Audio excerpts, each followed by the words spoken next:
They say you should always give roses to those you love while they're still living. And while I agree, there is no way in hell I will ever give roses to my dad. Now I know what you're thinking.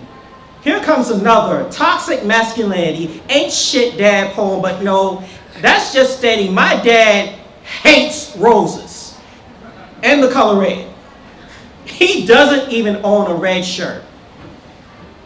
Plus, affection is a language that we don't speak very well. Because I don't have memories of riding a bike or playing hide and seek, and I've made peace with the fact I share half my DNA with a man that at times has been characterized as lazy, weak, stubborn, selfish, overall bad guy, but then again, you will always be the antagonist of someone's story, and even Jesus was considered a villain back in his time. And while my father is no Messiah, he has made many nail print hand, blood spilled sacrifice for me, and blood isn't the only thing that we have in common. Because he's the first reason I fell in love with poems, and instead of becoming a poem, he became the first reason I fell in love with poetry. So I wonder, what rose-colored shades are you looking through to see him as evil? So I guess those who call him lazy never saw him work 40 plus hours a week on third shift, take me to school in the morning, and still occasionally have the urge to have the energy to make my favorite meal, showing me that just because you wear the pants in your family doesn't mean you should be scared of wearing an apron.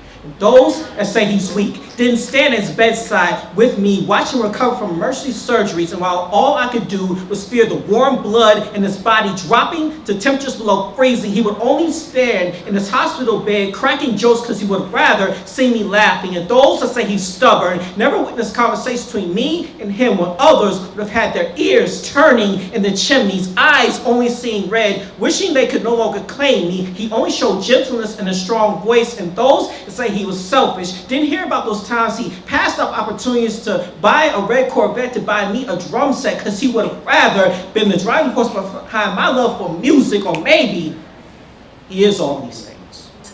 Because I do see these things in me, but he, my father, was always great at turning a weakness into a strength, lazy, never raised an aggressive hand towards his family, weak. No matter how many times he would have wished to pick up his bags and leave, he always came back, looked at this young child, and thought to himself it's much easier for him to pick up me, stubborn. He never listened, even when others, including his own mother, said he was lazy and said that he was just like his dad, but instead preferred to be the father to his children. He never was to you because you were selfish. So instead of passing that memory on, you left it in your past, giving us no generational curse to break because you already broke it. The only bad thing I could say is that you are probably the worst hide-and-seek player I know, because no matter how many days, weeks, months, years pass, I can still find you at home in this poem. It's the roses I want to lay at your bedside where you can still wake up and smell them, because ghosts never been great at accepting posthumous awards.